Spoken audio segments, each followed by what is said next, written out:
আমাদের ঋতুবতীদেরকে ঈদের মাঠে যেতে বলা হয়েছে, যুবতী মেয়েদেরকে বলা হয়েছে ভালো মহিলা তো ঈদের মাঠে যাবেই, ঋতুবতীও যাবে। আব্দুর রাজ্জাক সাহেব কালিকাপুরে মহিলাদের ব্যবস্থা নেই বলে ওরা কি আরে ধানের কি আরে দাঁড়াবে, মাঠে রাস্তায় দাঁড়াবে। গ্রামবাসী করে না কেন? সাথে সাথে করতে 24 ঘন্টার মধ্যে মহিলাদের জন্য ঈদের ব্যবস্থা করতে হবে। সব কিছু হয়, এটা হয় না। দুনিয়া হয়, বাড়ি হয়, বিল্ডিং হয়, এটা কেন হয় না? এটা হবে বলে জায়গা নেই, যদি স্কুল মাঠে হবে, জায়গা বাদ। কোথায় হবে? আগামীকাল থেকে স্কুল মাঠে হবে, মাঠে হবে কোনো এক জায়গাতে। ছেলেদের খেলার জায়গা হয়, সলাতের জায়গা হবে না, ফাঁকা জায়গা। এখন বলবো ফাঁকা জায়গা স্কুল কোথায় সলাতে হবে? তা এখন চলে আসে ঈদের মাঠে।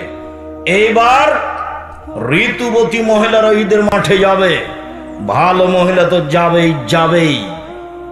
সলাতের সময় ঋতুবতী মহিলারা পৃথক হয়ে থাকবে।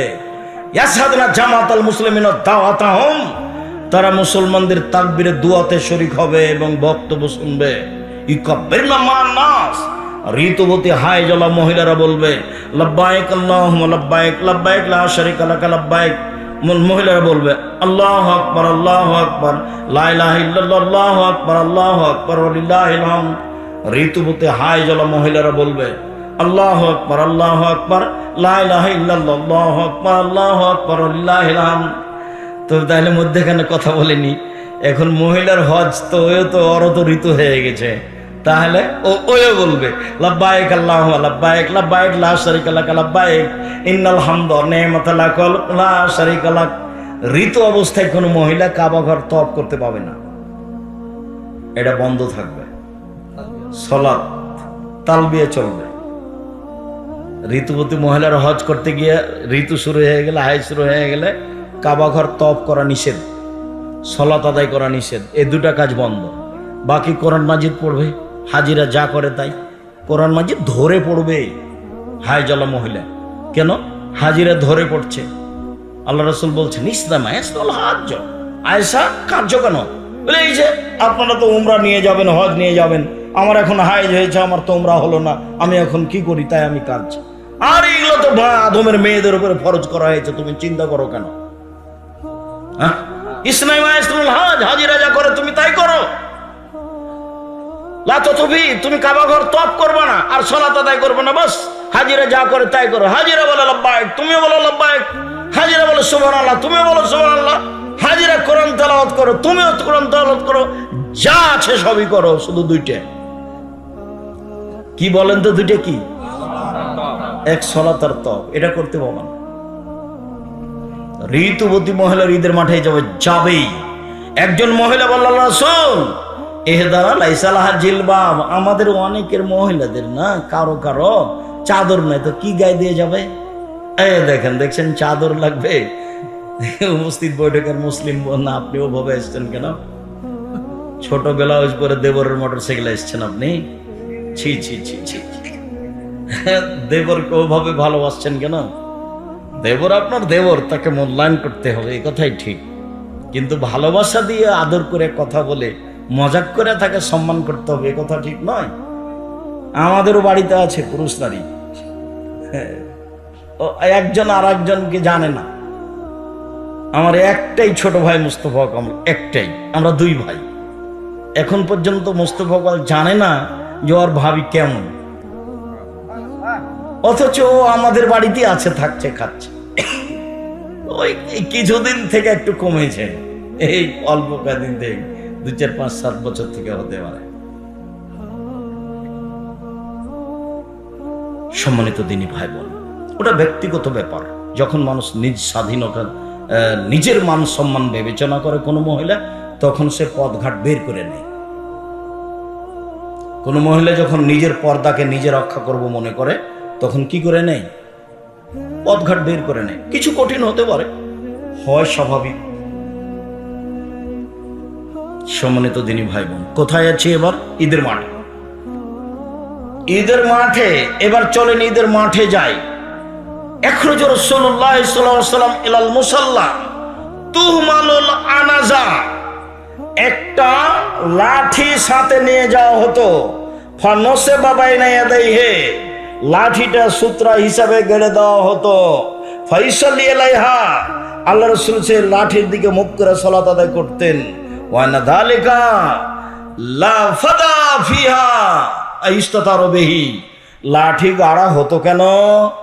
ঈদের মাঠে কোনো কিছুই ছিল না যা সামনে রেখে সালাত আদায় করা যায়, এই জন্য ফাঁকা জায়গায় ঈদের সালাত হতো। এই জন্য শুনুন, খুব ভালো করে শোনেন, আল্লাহর নবী ফাঁকা জায়গায় যাচ্ছে ঈদের সালাত আদায় করতে, মসজিদে নববীর উপর দিয়ে যাচ্ছে। মসজিদে নববীর এক সাইডে বসবাস করেন। মসজিদে নববী এমন মসজিদ যেখানে 2 রাকাত সালাত আদায় করলে অন্য মসজিদের চেয়ে 1000 গুণ বেশি নেকি হবে। এই মসজিদে পাড়া দিয়ে পা দিয়ে ওর উপর দিয়ে হেঁটে 500 গজ দূরে গিয়ে ফাঁকা জায়গায় সালাত আদায় করছেন, সেখানে কোনো কিছুই নেই। অতএব ঈদের মাঠকে বাসর ঘর করে সাজানো হারাম। ঈদের মাঠ মেহরাব তৈরি করা হারাম। ঈদের মাঠে মিম্বার তৈরি করা হারাম, বিদাত। ঈদের মাঠে বাঁশ দিয়ে সাজানো বাসর ঘর করা, 3-4 বার সালাতের জন্য ঢাকার সেই জাতীয় ঈদগাহের মতো, এগুলো সব কাবিরা গুনাহ, হারাম। আব্দুর রাজ্জাক সাহেব দুনিয়াবাসী করছে যে শুধু দুনিয়াবাসী না, সারা পৃথিবী করবে। শিরক আর বেদাত মানুষের কাছে প্রিয় হয়ে যাবে। শিরক আর বেদাত মানুষের কাছে কি হয়ে যাবে? প্রিয় হয়ে যাবে। ও তো কোনো সময় বলবে না যে এভাবে কিয়াম করে, এভাবে মিলাদ করা বিদাত। ও তো ইবাদত মনে করে করছে। আপনি আহলে হাদিস মানুষ, আপনি কি কম করেন? আপনি তার চেয়ে বেশি করেন বিদাত। ওর 10টা চলে, তো আপনার যদি একটা চলে তো তার 10টা চলবে। আপনি তো বেদাত করতে খুব মজবুত। আপনি ইফতার দেরি করে করেন। আমি বলছি যে হাদিসে যা বলছে তাতে সরকারি ভাবে সূর্য ওঠার যে সময় দেওয়া আছে তার 30 মিনিট আগে হতে হবে, তাহলে হাদিসের উপর আমল হবে। তা আপনিও বলছেন যে একটু দেরি করি 3 মিনিট, তো কি হলো এটা?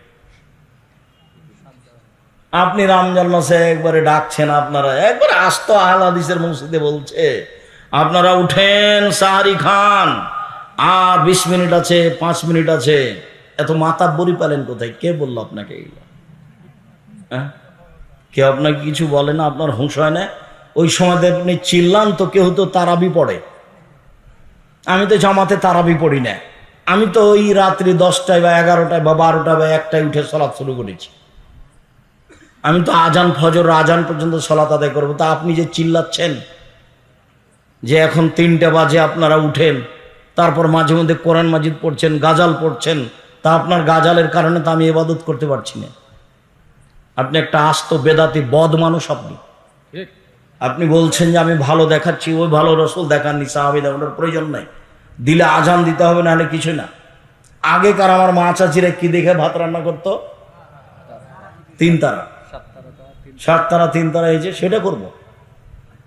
আপনার চিৎকার শুনতে রাজি নই, শায়রিন বাজানো শুনতে রাজি নই, আপনারা উঠেন শুনতে রাজি নই, 5 মিনিট আছে শুনতে রাজি নই। সব হারাম, সব বেদাত। ঈদের মাঠে সব কিছুই হারাম। ঈদের মাঠ নিতান্তই যদি মনে করে যে আমরা যদি না প্রাচীর দিই তাহলে দখল করে নিবে অন্যরা, তাহলে ঘেরাও প্রাচীর দিতে পারে, তাছাড়া কোনো কিছু চলবে না। কথা বোঝা যায়নি? ফগল শাইনি আব্দহি সলাত, ঈদের মাঠে প্রথম হবে সলাত, তারপরে হবে বক্তব্য।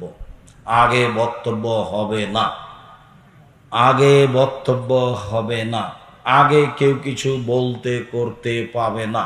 প্রথম কাজ কি হবে? সালাত। সালাম ফেরার পরে ইমাম মুক্তাদিদের দিকে মুখামুখি হয়ে বক্তব্য দিবেন। বক্তব্যের এক পর্যায়ে দান করতে বলবেন। আল্লাহর নবী বললেন মহিলাদেরকে, ইয়া মাশার নিসায়ে তাসাদ্দাকনা ফানুরিতুকুন্না আকসারান নারে, মহিলারা শোনো, তোমরা দান করো, আমি তোমাদের অধিকাংশ জাহান্নামে দেখছি। জাহান্নাম থেকে বাঁচার সবচেয়ে বড় পয়েন্ট হলো দান। আল্লাহ রাসূল বললেন, পৃথিবীর মানুষ